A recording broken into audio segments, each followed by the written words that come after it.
we will call the August 8th zoning hearing board to order. Mr. Johnson, if you could lead everyone in the pledge, please. Thank you. I pledge allegiance to the flag of the United States of America and to the republic for which it stands, one nation, under God, indivisible, with liberty and justice for all. Thank you. Amy, if you could call the roll. Sure will. Mr. Sebald? Here. Ms. King? Here. Mr. Dawson is absent. Mr. Johnson? Present. And Ms. Gunchin? Present. Thank you. And Moving on to the approval of the July 11th meeting minutes, I'll entertain a motion. I'll make that motion. Johnson. I'll second it. Actually, Oh, I Mr. can't, Seabold, 'cause I you wasn't can't there. because you weren't here. I'll second. Thank you. thank you. Any discussion?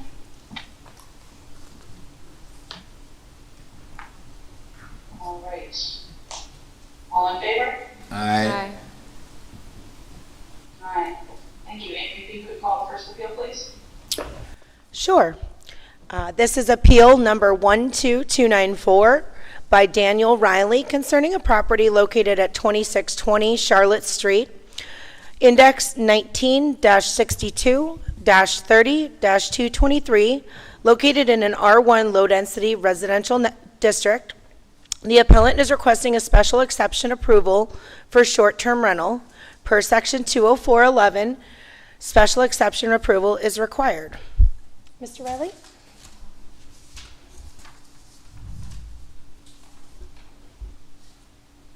Also, Board, you've all been given his information direct from an email just to address some of the issues that do pop up. Thank you. Thanks for hearing me today. All right, Mr. Riley, if you could state your name, please, and your address and be sworn in. Yes, my name is Daniel Riley.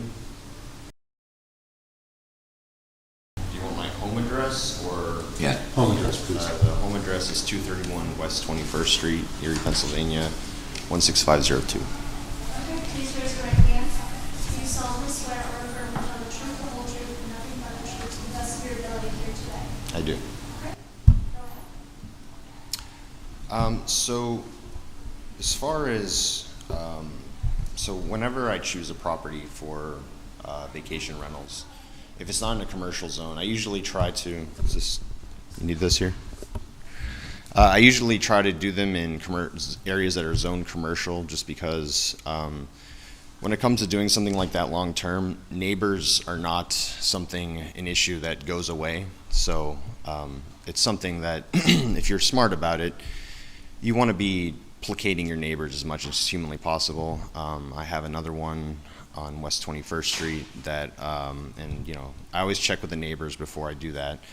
This particular property at 2620 Charlotte Street, I just felt was not going to be a problem, even though I knew it was a little bit dicey buying it in R1. But I knew that the neighbors to the south don't live there. They're actually doing the same thing that I'm doing.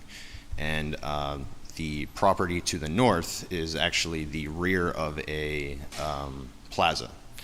So I'm really not adjacent to any like residential people actually living at the properties. That's the reason I chose it. And I also direct all traffic to the front of the house from the street. So I have, you know, I have like, there's people in the back, you know, that have backyards, and I have a backyard. There's a screen there, there's some shrubs there, but I don't really have a backyard area.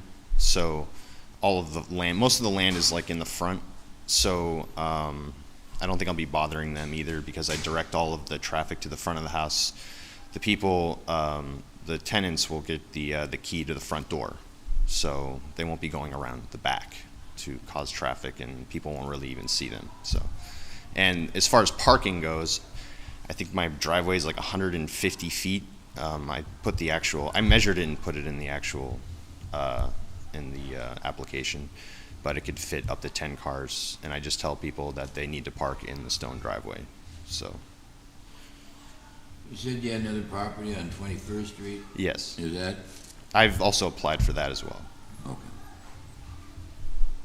That's in the permitted use district, so you won't need to see that one. Okay.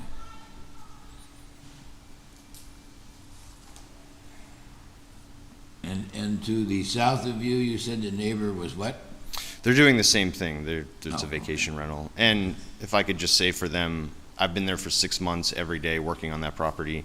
I haven't heard a peep from their tenants. Like it's very quiet. So And there's I don't a think they're small bothering. plaza to the north of you. Yes, so there's a plaza on 26th Street. That's the emergency exit, so I never see anybody back there. There's an easement that I share for parking, so I just tell them, the tenants, not to park in that area. They can only park in the stone driveway.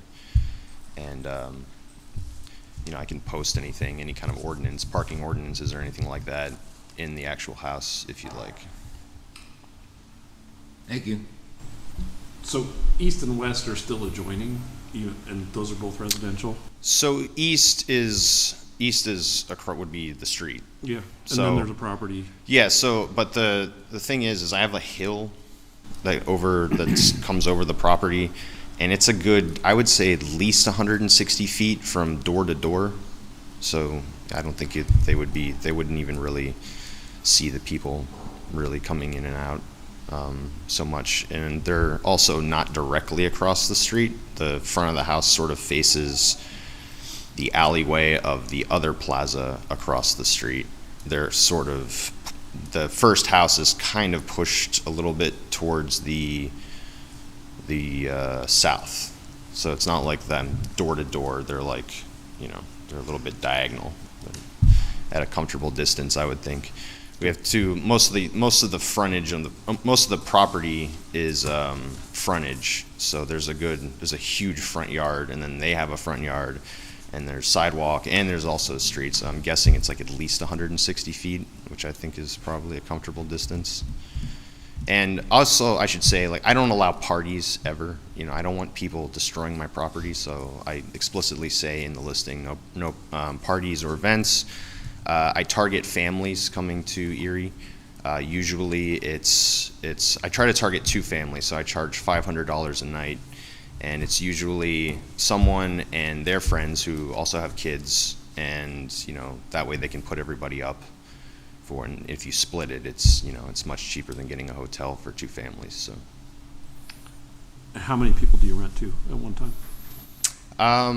so far, Amy suggested 8, so we can do that if you'd like. But it could fit probably 10 to 12. But usually it's not, a group of adults. It's usually 2 parents and 2 to 3 kids each. So I would like to do 10 just in case people have, 3 kids each, 3 children. I'd like to be able to accommodate them. I think you'd need a It's- variance for that, right? Well, it's also, sorry. That would be a building code issue that you'd have to appeal. Building code will give the amount of occupancy based on amount of bedroom square footage. So it's 120 for the first person, 70 for the first person, 50 for the second person. So we come up with 2-person number at 120, and that's how we derivated his amount of occupancy, which is 8.75, 8.5 people-ish. So Yeah, there's, the house is very large. I do have some exterior pictures of the land layout because it was different, so you can see it if you'd like to see those. It's part of our inspection. it's 3,200 square feet. It's, I believe, 6 bedrooms. I made 1 into an office.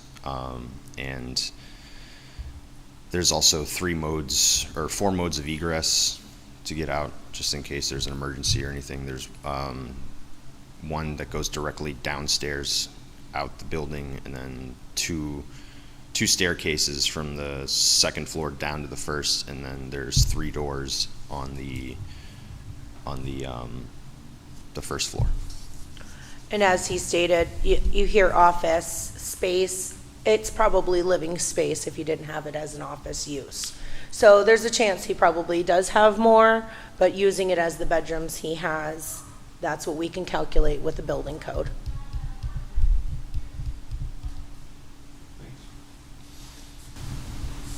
So I note that on the application, you have maximum occupancy listed at 12. Are you modifying that based on the determinations from the zoning and code enforcement people? Well, I'll do whatever you want me to do that's legal. I just heard about this, and Yeah. I put that in there just to basically, market myself better, but, What do we know with the 8 people? Everybody all right with that? Yeah, that's gonna all come out in the determination Yeah. with licensing. He's gonna get an occupancy permit that says 8 people, Yeah. Okay. okay?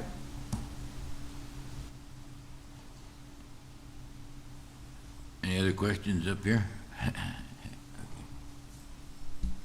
Laura, you there? Laura? I don't have any other questions. He addressed, Okay. yes, my questions were about egress, and he already addressed those. So I'm good, and if the rest of the board is good, then we can move forward with the vote, Amy, please. Okay. Okay, board. On this matter, Mr. Sebald, how do you vote? Approved. Yes? Well, I wonder if we should ask if there's anybody else to Oh, speak in favor. Sorry, you're right. I apologize, Laura. We do have some people in the audience. We do need to make sure that anybody is opposed or mistake. against. My apologies. All right. Is there anybody else here to speak in favor of? Anybody to speak in favor of? Anybody to speak in favor of? Anybody to speak against? Anybody to speak against? Anybody to speak against? It's all yours, Laura. Okay, ready, Laura? Yes, thank you. Okay, thank you, Jeff. Okay, Mr. Sebald? Approved. Okay. Ms. King? Yes. Mr. Johnson? Approve. And Ms. Gunchin? Approved, thank you. Okay, thank you. The vote has passed, so. Thank you. We'll get you, if Appreciate you it. could stay for a minute afterwards, I'll get you started on the next step after we're done with the meeting. Sure thing. Thank you. Thank you. Make a motion All to right, so we adjourn. are at the Jeff. end of the agenda, yes. Jeff is motioning to adjourn. Laura, do I have a second? I'll second that one. All in favor? Aye. Okay, thank you. Thank you, Laura. Aye, thank you very much, everyone. Take care. Thank you. Bye-bye.